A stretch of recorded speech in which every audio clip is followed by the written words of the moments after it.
Olá, pessoal. Hoje nós vamos começar a falar sobre os povos pré-colombianos, que são os povos, inclusive, que nós vamos abordar no nosso trabalho interdisciplinar. Eu disse para vocês que quando a gente fala de povos pré-colombianos, nós estamos nos referindo aos povos que habitavam o território americano antes da chegada do Cristóvão Colombo. Essa era, inclusive, uma das nossas atividades complementares da última semana, que vocês deveriam refletir sobre a expressão povos pré-colombianos. Como alguns alunos pensaram, não tem nada a ver com a Colômbia, não tem nada a ver com uma localização geográfica, na verdade, mas tem a ver com o momento da chegada dos europeus aqui na América em 1492. O Cristóvão Colombo estava navegando, tentando chegar às Índias, e ele alcançou a América, ele estava buscando uma nova rota para as Índias, e ele alcançou a América, inclusive por isso ele chamou os habitantes que ele encontrou de índios, porque ele achava que ele havia chegado às Índias. Isso aconteceu em 1492 e por muito tempo as pessoas contaram a história da América e nós, inclusive, aprendíamos a história da América sempre contada a partir deste momento, né? A partir da chegada dos europeus, como se não tivessem vivido outros grupos, outras civilizações aqui antes disso, tá? O que não é verdade. Aqui na América se desenvolveram civilizações muito interessantes que tinham modos de vida muito característicos, maneiras de vida assim, completamente desenvolvidas antes da chegada dos europeus. Nós falamos um pouquinho sobre esses povos, os povos que habitavam aqui no Brasil, falamos sobre os sambaquis, falamos sobre os povos agricultores, e agora nós vamos falar de povos que não viviam no Brasil, mas que viviam aqui na América, né? A todos esses povos nós chamamos de povos pré-colombianos. Então, são os povos que habitavam a América antes da chegada de Cristóvão Colombo. Muitos povos habitavam aqui, nós já falamos sobre eles, mas nós vamos destacar alguns povos específicos. E por quê? Porque são os povos que nós temos mais informações, que nós temos mais conhecimentos. O conhecimento sobre a América pré-colombiana é um conhecimento que está em constante construção. Tá? Muitos sítios arqueológicos estão sendo pesquisados, estão sendo estudados e, com certeza, nos próximos anos, muitas novidades sobre essas civilizações nós também teremos. Mas, por hora, os povos dos quais a gente tem mais informação são os maias, os incas e os astecas. E é sobre eles que nós vamos falar um pouquinho neste momento e que vamos abordar no nosso trabalho interdisciplinar, tá bem? Olha só, primeiro eu vou falar um pouquinho sobre os povos maias, tá? Os povos maias, eles estavam localizados lá no sul de onde hoje é o México. Aqui nós estamos vendo a ruína de uma das cidades dos povos maias, né? A cidade de Tikal, tá? Eles estavam localizados no sul do México e se espalharam pela região da Guatemala, Honduras, Belize, onde hoje estão localizados esses países, tá bem? Desses povos, maias, incas e astecas, hoje nós vamos falar onde eles se localizavam, a organização política e a organização social desses povos. Então, nós vamos falar exatamente, né, explicitamente desses aspectos principais. Os povos maias, Diferente dos povos incas e dos povos astecas, eles se organizavam em cidades-estados. Isso é um conceito que nós já trabalhamos. Vocês lembram quais povos que se organizavam também em cidades-estados? Os fenícios, né? Os fenícios também se organizavam em cidades-estados. Lá na Mesopotâmia, nós também tínhamos cidades-estados. Aqui, os maias, eles formaram cidades-estados independentes que falavam um idioma diferente. Aliás, eles tinham muitos dialetos. O idioma maia se dividia em vários dialetos, várias línguas aproximadas, tá? Eles tinham uma sociedade hierarquizada. E esse também é um conceito que nós já falamos, mas nós vamos relembrar o que é uma sociedade hierarquizada. É uma sociedade que está dividida em grupos, né? Em grupos diferentes, e esses grupos eles têm quantidades de poder, né? Uns grupos são mais poderosos que os outros, né? Então, as hierarquias que estão acima, em geral, são mais poderosas que os grupos sociais que estão abaixo, tá bem? Então, essas cidades, elas apresentavam essa hierarquia, né? Acima estavam os nobres, os sacerdotes e os militares, ou seja, os grupos mais poderosos, os nobres, logo a seguir os sacerdotes e depois os militares.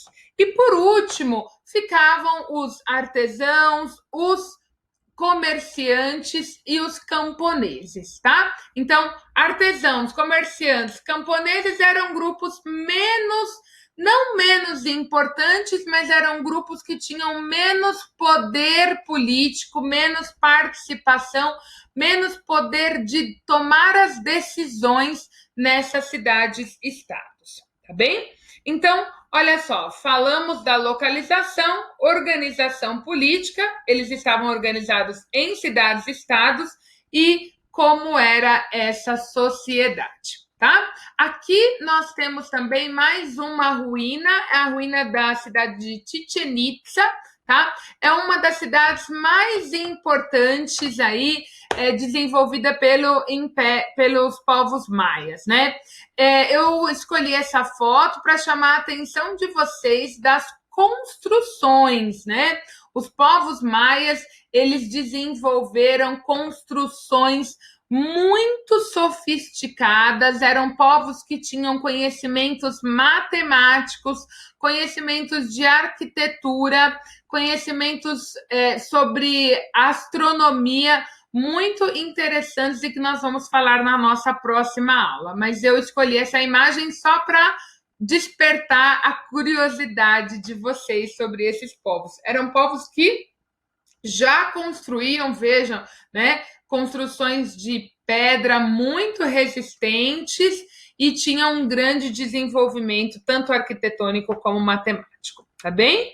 Olha só, pessoal, aqui nós temos um outro povo, é a ruína também, de um templo chamado Templo Maior, da cidade de Tenochtitlán, tá? Hoje, essas ruínas estão localizadas na atual cidade do México e elas mostram uma parte, né? Essas ruínas contam para nós uma parte da história dos astecas, tá? Os astecas, eles viveram no norte de onde hoje é o atual país, né? É o México, né?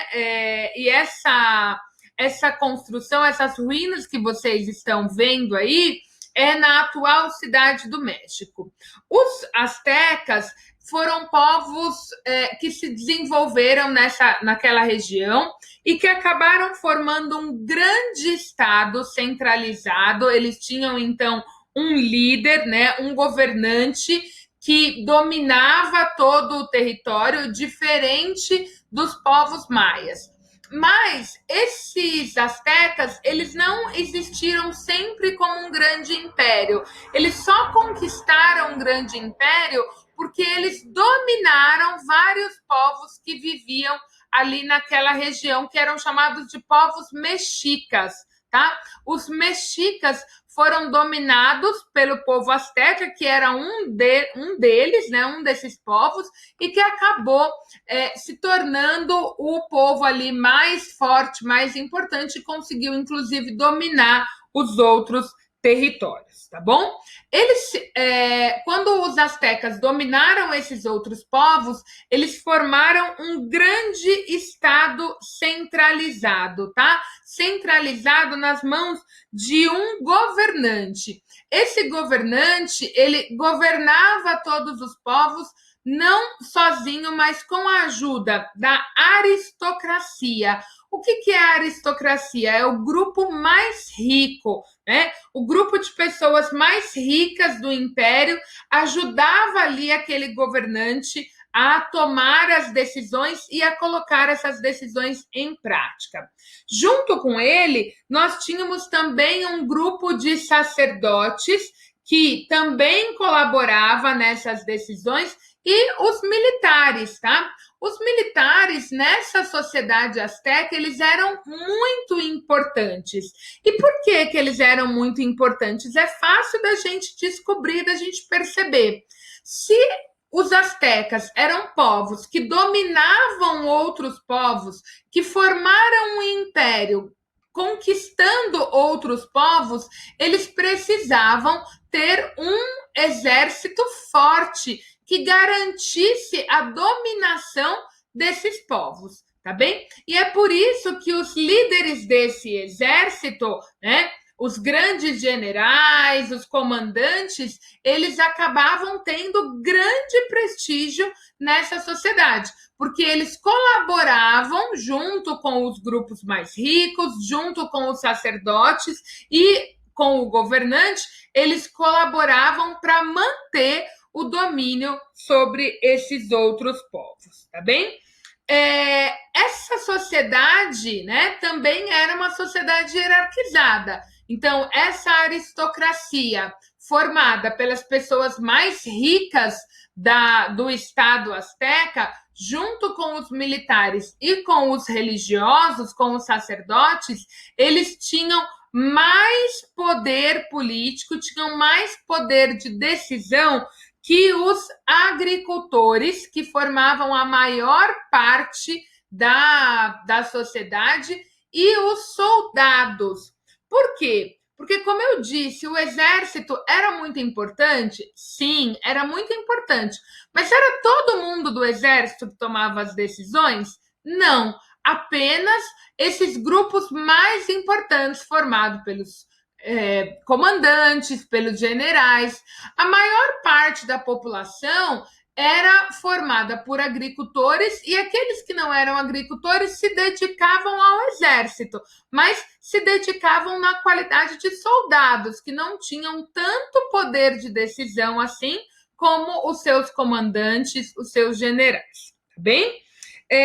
Olha só, esse império asteca também tinha características muito interessantes que nós vamos falar na próxima aula. Desenvolveram também tecnologias importantes, muito avançadas para a época, e eles não desenvolveram um tipo de escrita específica, mas eles desenvolveram o quipu, que era uma espécie de escrita, mas era uma forma matemática, principalmente deles registrarem aquilo que eles produziam e os impostos que eram pagos pelos agricultores. Então, fica aí já a curiosidade dos quipus para vocês conhecerem, tá bem? Por último, nós temos aqui, né, importante, tanto os astecas, pessoal, como os maias, eles estão localizados na região que nós chamamos de Mesoamérica. Inclusive, nós falamos disso nas últimas aulas. A região da Mesoamérica é aquela região que compreende o México e a América Central. Lá no mapa que vocês estão preparando, vocês puderam perceber. Esses povos eram conhecidos como povos mesoamericanos, tá bom? Porque eles estavam ali naquele território, né, da Mesoamérica que compõe ali a América Central, como hoje a gente conhece, né, como América Central. Já os povos incas, eles viviam, como vocês podem observar aí, ó, o que é predominante nessa imagem? O que vocês acham que é predominante? As montanhas, né? A gente percebe aí que nós estamos num lugar alto. Quem conhece essa cidade? Quem já ouviu falar na cidade de Machu Picchu, né? As ruínas da cidade de Machu Picchu, a cidade sagrada. Inclusive, Machu Picchu até hoje recebe muitas pessoas que vão fazer, né, o caminho de Machu Picchu, sobem a pé para a cidade, né? Pessoas que vão fazer a peregrinação, as peregrinações, outras que vão só para conhecer mesmo, vão fazer a prática de esportes, né? A cidade de Machu Picchu é uma das cidades muito importantes que se desenvolveu na região dos Andes, né? Onde se desenvolveram os povos incas. Olha só, pessoal, o povo Inca também foi um dos povos que se desenvolveu na região dos Andes. Outros povos se desenvolveram nessa reunião, vários reinos que formaram centros políticos muito importantes, tá? A gente tem várias cidades, a cidade de Chavin, né? Várias cidades importantes que se desenvolveram nessa região, eram centros políticos e econômicos, né? Que tinham, em geral, um líder, um chefe, um governante que concentrava o poder nas suas mãos. Esses reinos, né, acabaram sendo dominados pelo Império Inca, por um povo, assim como os astecas, né? O povo Inca acabou dominando esse território e se desenvolveu em toda a região dos Andes, né? Pegou ali o Peru, a região onde hoje está a Venezuela, e foi até lá embaixo na Patagônia, né? Então foi um grande império também que se organizou dominando outros reinos, né? Reinos que eram também muito desenvolvidos politicamente e economicamente, tá?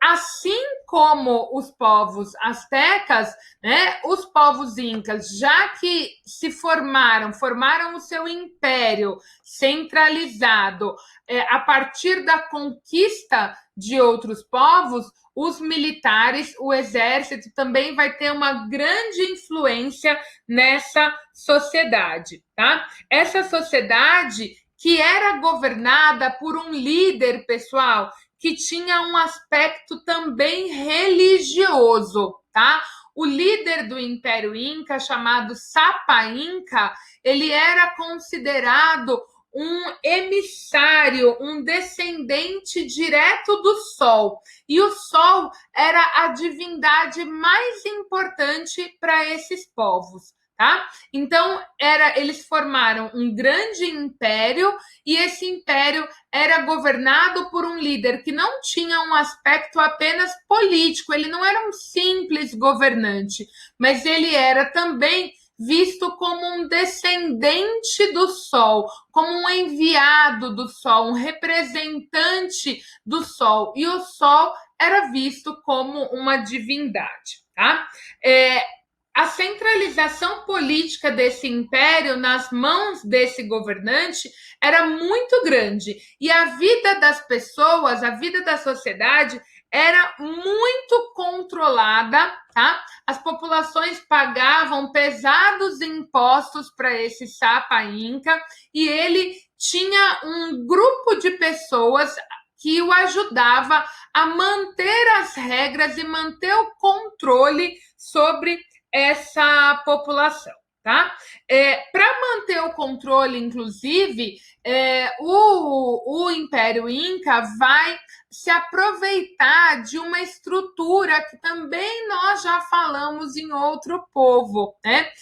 Uma dessas cidades, um desses reinos que se desenvolveu na região dos Andes, na cidade de Tiahuanaco, tá? Eles criaram grandes estradas pavimentadas com uma facilidade muito grande de trânsito das tropas, trânsito das pessoas, né? E quando o Império Inca começa a governar todo esse território, ele vai aprofundar, ele vai utilizar com muita frequência essas estradas, vai criar novas estradas por todo o território para que o exército do Sapa Inca pudesse se deslocar com bastante rapidez, né? E colocar em prática as decisões do governante, né? Não apenas o exército, mas também os emissários, né? Que estavam constantemente transitando pelo império, levando e trazendo informações para o governante. Tá bem? Então, olha só, pessoal, na aula de hoje nós falamos da localização geográfica desses três povos, falamos da organização política e da sociedade. E ainda trouxemos aí algumas curiosidades sobre eles, tá bem? Então, eu espero que vocês tenham gostado dessa aula. Nós continuamos falando desses povos no nosso próximo vídeo. Beijão, até lá!